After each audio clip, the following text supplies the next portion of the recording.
Hi friends, ಇವತ್ತು ನಾನು ನಿಮಗೆ ಕರೆಂಟ್ ಮಾರ್ಕೆಟಲ್ಲಿ 2026ರಲ್ಲಿ ಟಾಪ್ ಲೋನ್ ಆ್ಯಪ್ಸು ಮತ್ತು ಆನ್ಲೈನಲ್ಲಿ ಇಮಿಡಿಯೇಟಾಗಿ ವಿತಿನ್ 5 ಮಿನಿಟ್ಸಲ್ಲಿ ನಿಮಗೆ ಲೋನು ಸಿಗುತ್ತೆ.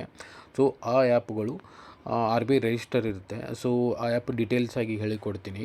ಮತ್ತು ನಿಮಗೆ ಗೊತ್ತಿದೆ ಆನ್ಲೈನಲ್ಲಿ ಈಗಾಗಲೇ ಸಮ್ ಲೋನ್ ಆ್ಯಪ್ಸಲ್ಲಿ ಸ್ಕ್ಯಾಮ್ ಆಗ್ತಾಯಿದೆ. ಸೊ ಮೀನ್ಸ್ ಹೇಗೆಂದರೆ ನಿಮಗೆ 10,000 ಬಡ್ಡಿ ಗೆ 20,000 ಮಾಡ್ತಾರೆ. ಸೊ ಇದೆಲ್ಲ ಸ್ಕ್ಯಾಮ್ ನಡೀತಾ ಇದೆ. ಸೊ ಅದಕ್ಕೋಸ್ಕರ ನೀವು R B I registered loan ಆ್ಯಪಲ್ಲಿ ನೀವು ಸಾಲ ತೊಗೊಂಡ್ರೆ ನಿಮಗೆ ತುಂಬ ಸೆಕ್ಯೂರ್ ಇರುತ್ತೆ. ಸೊ ಅದರಲ್ಲಿ ಟಾಪ್ 6 ಆರ್ 5 ಲೋನ್ ಆ್ಯಪ್ಸ್ 2026 ನಿಮಗೆ ಹೇಳ್ಕೊಡ್ತೀನಿ. ಸೊ ಇಲ್ಲಿ ನೋಡಿ, ಇದೆಲ್ಲ R B I registered apps. Navi ಇದೆ, ಕ್ರೆಡಿಟ್ ಬಿ ಇದೆ, ಮನಿ ವ್ಯೂ ಇದೆ, ಬಜಾಜ್ ಫಿನ್ಸರ್ವ್ ಇದೆ, ಕ್ಯಾಶೆ ಇದೆ, 5 ಇದೆ. ಸೊ ಇವೆಲ್ಲ R B I registered loan apps. So ನಿಮಗೆ ನೇವಿ ಆ್ಯಪಲ್ಲಿ 9-24% ಬಡ್ಡಿ, ಅರೌಂಡ್ 10K ಇಂದ 20 ಲ್ಯಾಕ್ಸ್ವರೆಗೂ ಲೋನ್ ಸಿಗುತ್ತೆ. ಕ್ರೆಡಿಟ್ ಬಿಯಲ್ಲಿಯೂ 17-29% ಬಡ್ಡಿ, 1,000ರಿಂದ 5 ಲಕ್ಷ ಬಡ್ಡಿ ಲೋನ್ ಸಿಗುತ್ತೆ. ಸೊ ಮನಿ ವ್ಯೂ ಇದೆ, ಬಜಾಜ್ ಫಿನ್ಸರ್ವ್ ಇದೆ. ಬಜಾಜ್ ಫಿನ್ಸರ್ವಲ್ಲಿ 10-26% ಬಡ್ಡಿ, 20,000ರಿಂದ 40 ಲಕ್ಷ ತನಕ ನಿಮಗೆ ಲೋನ್ ಸಿಗುತ್ತೆ.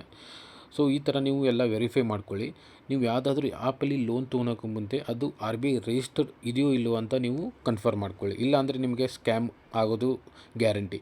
ಸೊ ಅದಕ್ಕೋಸ್ಕರ ನೀವು ಯಾವ್ದಾದ್ರು ಆ್ಯಪಲ್ಲಿ ಲೋನ್ ತೊಗೋಬೇಕಾದ್ರೆ ಫಸ್ಟು KYC ಮತ್ತು ನಿಮ್ಮ ಡಾಕ್ಯುಮೆಂಟ್ಸು, ನಿಮ್ಮದು ಫೋಟೋ, ನಿಮ್ಮ ಕಾಂಟ್ಯಾಕ್ಟ್ ಡೀಟೇಲ್ಸು ಇವೆಲ್ಲ ತೊಗೊತಾ ಇರ್ತಾರೆ. So be careful. So first ನೀವೆಲ್ಲ ಚೆಕ್ ಮಾಡ್ಕೊಳ್ಳಿ. ನಿಮಗೆ ಇಮಿಡಿಯೇಟಾಗಿ ಏನಂದರೆ ಲೋನ್ ಬೇಕಾದರೆ ನೀವು ಈ ಆ್ಯಪ್ ಹತ್ರ ಹೋಗ್ಬೋದು. ಓಕೆ. ಸೊ ಅದರಿಂದ ಏನೇನು ಸ್ಕ್ಯಾಮ್ ಆಗುತ್ತೆ ಅದರಲ್ಲಿ ಇನ್ ಡೀಟೇಲಾಗಿ ಈ PPTಲಿ ನಿಮಗೆ ತಿಳಿಸ್ಕೊಟ್ಟಿದ್ದೀನಿ. ಸೊ ನೀವು PPTಯಿಂದ ಗೋ ಥ್ರೂ ಮಾಡಿ. ಬೇಕಾದ್ರೆ ಈ PPTನ ಈ ವಿಡಿಯೋದಲ್ಲಿ ಅಟ್ಯಾಚ್ ಮಾಡ್ತೀನಿ ಕೆಳಗಡೆ. ಸೊ ಈ ಇನ್ಫಾರ್ಮೇಷನ್ ನಿಮಗೆ ಇಷ್ಟವಾಗಿದ್ದರೆ please like, share and subscribe my YouTube channel. Thank you.